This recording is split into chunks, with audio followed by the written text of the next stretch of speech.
Wallace. Walking over here, it just occurred to me we should have another kind of aphorism in English anyway. As quiet, you'll enjoy this, Kishti, as quiet as a rock quarry on Sunday. It's really quiet. You look at the trucks and they're like pieces of sculpture. Like, they just sit there, that's what they do. Empty of sound. Quite refreshing, eh?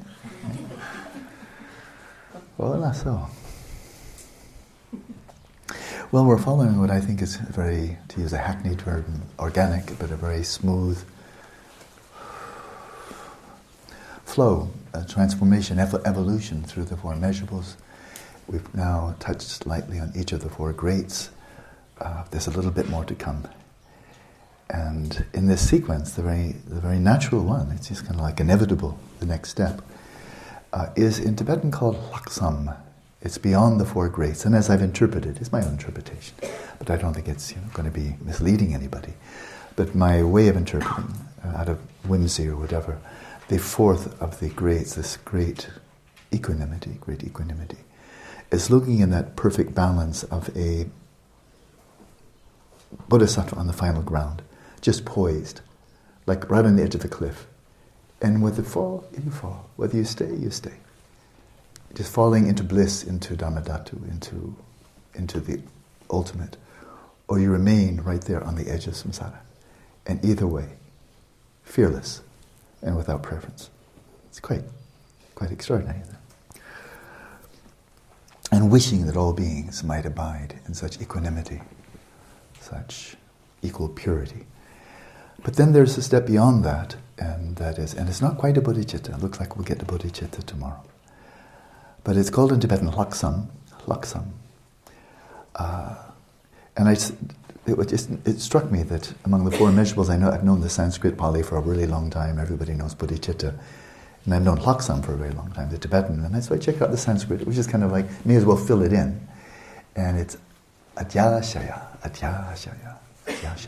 It's laksam or adyashaya in Sanskrit.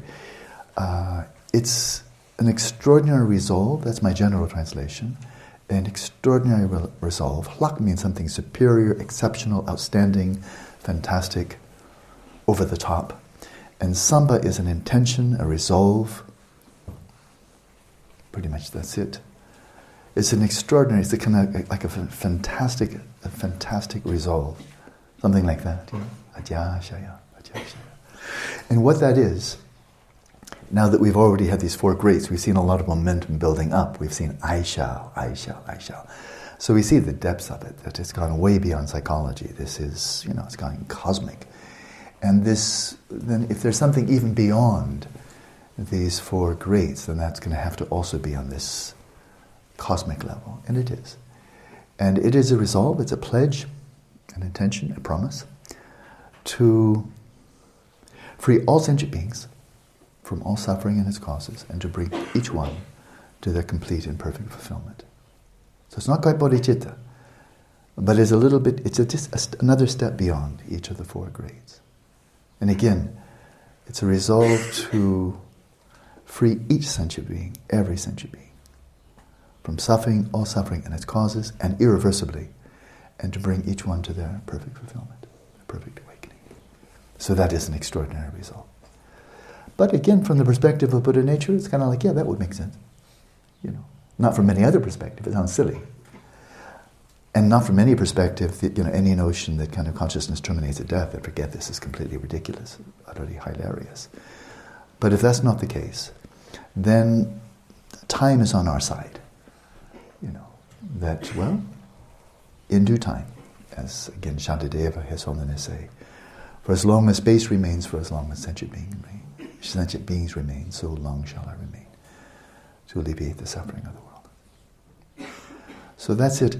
But as we go into the meditation, it would be very easy now to go kind of like a space cadet, like full, very lofty, very abstract, very spacious, but also kind of lifting out of and becoming disconnected with where we actually live and people we actually know and what's actually happening on the planet. But then we come back, because I'd like to always keep engaged with our lives as they are. As Padmasambhava summed this up, he said, well, my conduct is precise, my conduct, my way of engaging with reality, my behavior, is as precise as individual grains of barley flour. My view is as vast as space. So this actually, I'm rambling a little bit here, but this is a really crucial point. When I find it crops up centrally, of enormous importance in Dzogchen. So I'm going to leap ahead a little bit into Dzogchen. It cannot be overemphasized. Yeah? And that is Tawa and Chopa, the view and your way of life. And the theme that I've seen again and again, and it just strikes me as monumentally important. See, I've built it up enough, right? View and conduct, view and way of life. And the theme here is don't let your view overwhelm your way of life, and don't let your way of life, your concerns of your way of life, don't let those overwhelm your view. Now the view is viewing reality from the perspective of Rigpa. That's a Dzogchen view. That's the view of the Great Perfection, is viewing the whole of reality, samsara and nirvana, from the perspective of Rigpa. Well, that's transcended, it's beyond all dualities, beyond all demarcations of good and evil, it's inconceivable, as vast as space. That's exactly what we're aiming for, is to view reality from the deepest dimension of our own awareness. So way beyond mind, way beyond substrate consciousness, from the very ground pristine awareness, and we're viewing reality from that perspective. Yeah. So there's the view. But then there's the conduct, and the conduct is ever fresh, ever attentive to what's happening here and now in this space, in this time. What needs to be done? What needs to be done? It's precise, and seeing that our conduct is completely in accordance with our highest ideals, basic principles of ethics, of non-violence and benevolence. That it's very easy for one to overshadow the other. That is, we get caught up in America, a lot of people are very concerned about the presidential elections, what's happening there. So that can really get us locked into, this kind of business where we're reifying things and we're struggling. We're very much caught in dualities, lots of dualities there. Or just the concerns of everyday life, let alone the national scene, but just the concerns of loved ones and this and that and that. And it's very easy for the concerns of everyday life to completely overwhelm the view. That we're caught, we're enmeshed in the entanglements, the details, working out the problems of samsara. It's very easy for the way of life to overwhelm the view. It just becomes something like a luxury, that we get to on retreats or when we have a bit of quiet. Oh yeah, now it's time for Dzogchen. But now I have to get real again. It's very easy to do that.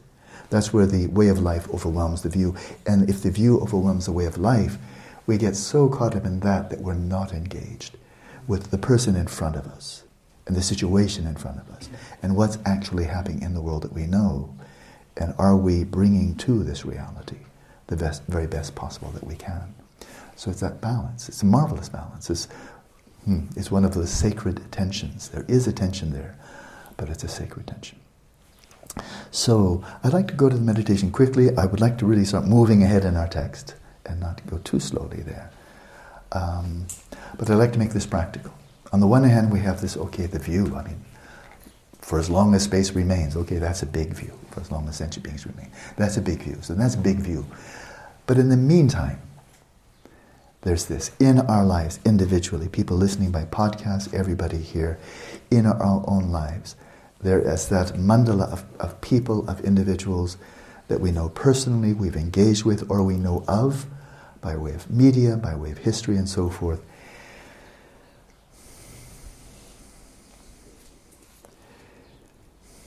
And our awareness of everyone we know or know of, whatever comes to mind when we think of them, remember them, imagine them, see them, listen to them, engage with them, whatever comes to mind, whenever we engage, directly or indirectly, with any sentient being, it's always by way of our own appearances.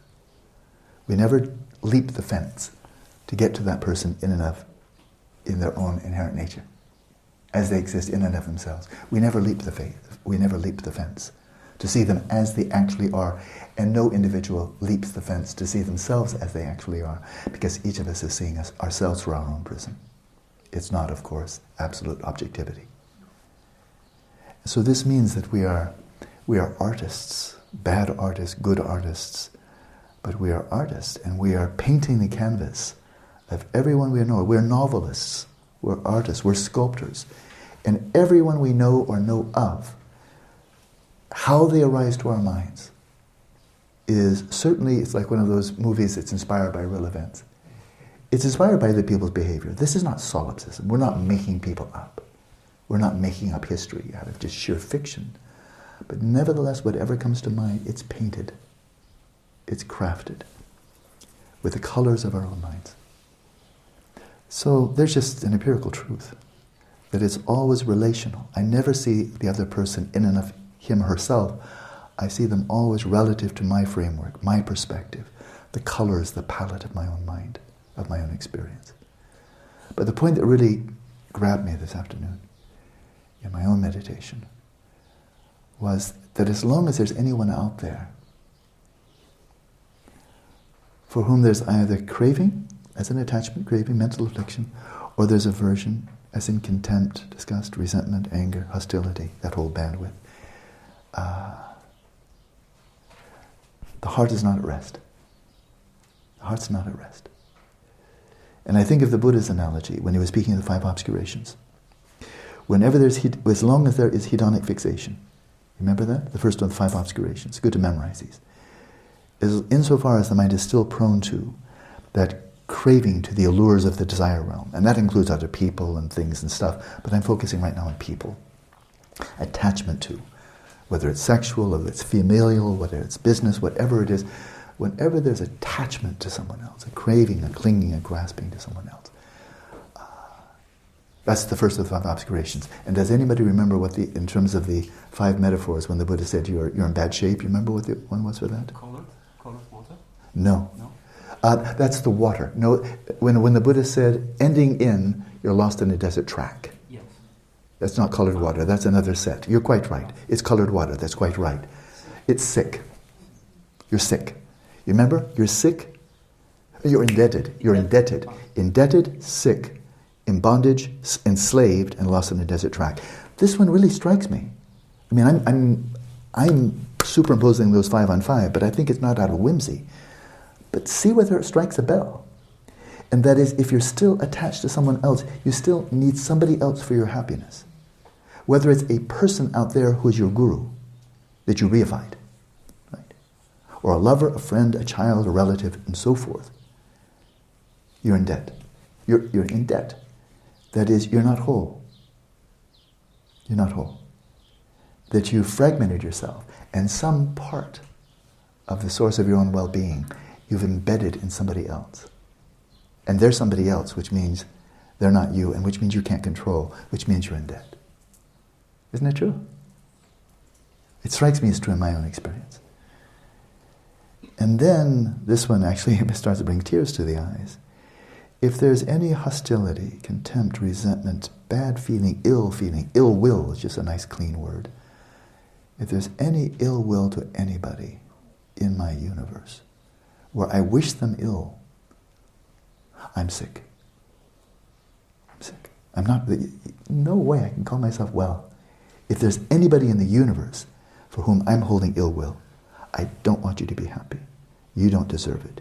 You should suffer. I'm sick. That's just literally true. So, this very lofty, spacious, cosmic notion, I shall free all sentient beings from suffering and bring each one to their fulfillment. It's the final step of healing ourselves. Where this becomes practical, and I will give a bit of guidance as a meditation, it's not worrying about sentient beings in other galaxies or other star systems and so forth. It leaves us in total vagueness. We don't have a clue. Vast, but vague. But when we bring to mind, whether they come to mind or we invite them to mind, the individuals in this constellation of primarily human beings in our world, primarily, probably you're not holding a lot of resentment for a dog or a cat, although there might be attachment there, but primarily human beings.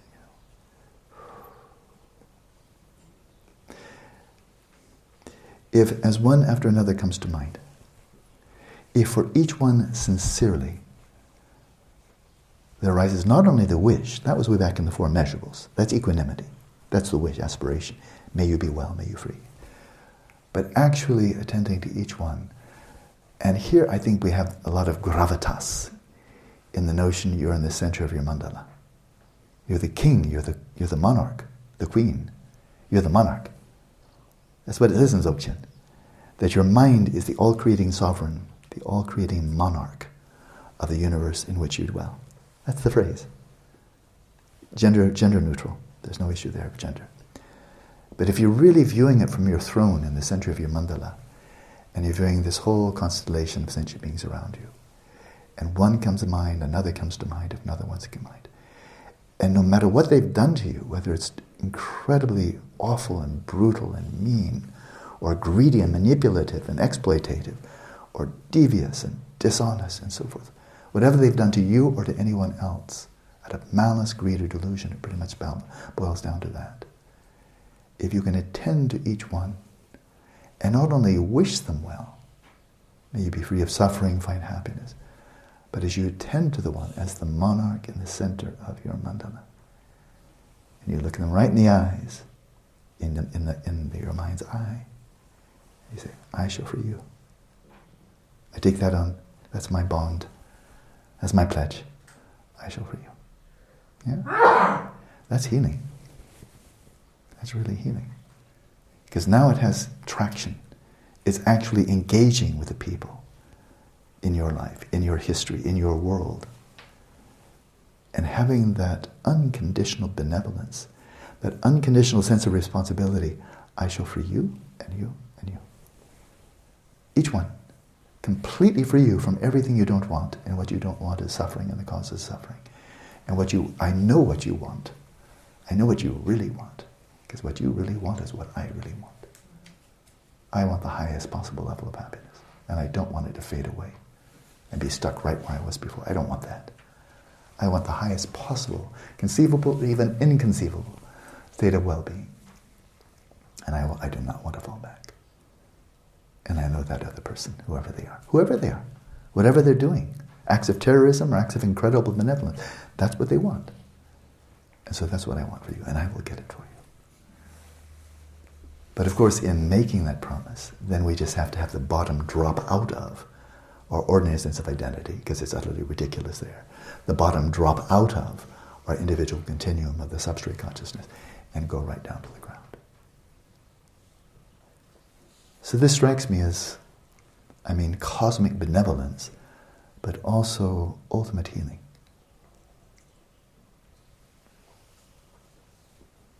And you won't be at rest, having made this pledge, like just making a promise. You won't be, if you've made a promise to someone, and you have the ability to carry it out, you're not at rest until you've fulfilled your promise. Yeah. I made a promise, it was sincere, I have the ability, then I'm not at rest until that promise is fulfilled. And so you make this promise, and this means that you are guaranteeing to yourself that you'll not be at rest until all sentient beings are free. And then you are stepping into the footsteps of the Dalai Lama, Shantideva, and all the Buddhas of the three times, who are not at rest, who are not still, who are not utterly, profoundly, primordially, simply at rest. For as long as there's one sentient being who is still suffering, they still manifest. But not as sentient beings. They're at rest and they're in motion simultaneously. So let's practice, see where this goes. Ajashaya, Ajashaya.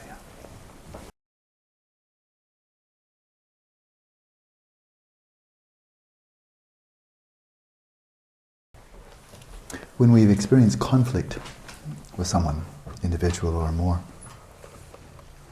and the conflict is not resolved, I think it's quite common for people to think that there's no closure. There's no closure, and we don't feel at rest. We feel ill at ease until some resolution has been made, that we see eye to eye, that everything's okay, and that it has to be reciprocal. Good luck with that. The person may be dead. And how is it going to be reciprocal? They're off in another life. They don't even know who you are. You won't recognize them when you see them, not likely. And so I think it's an unrealistic expectation that can give rise to simply a sense of dissatisfaction. Useless. That such peace, such reconciliation, such peace of mind, such release can come, but it doesn't have to be reciprocal. It's enough from our own side to release all resentment, all holding on, all grudge, all contempt, all mental afflictions. That's enough. There's only benevolence, only kindness for the other person. They don't have to reciprocate. They may, that'd be wonderful. But we have no control over that. So there's no reason to give up our power to something beyond our power. That I can't be at peace until we see eye to eye. I can't be at peace until you and I we're seeing everything's okay. That we're okay. That may not happen. This is enough. And if the other person is still holding resentment, well, they're in the center of their mandala. It's their affliction. And if we can help them, of course, we may resolve to help them, but we can't set any timeline on it.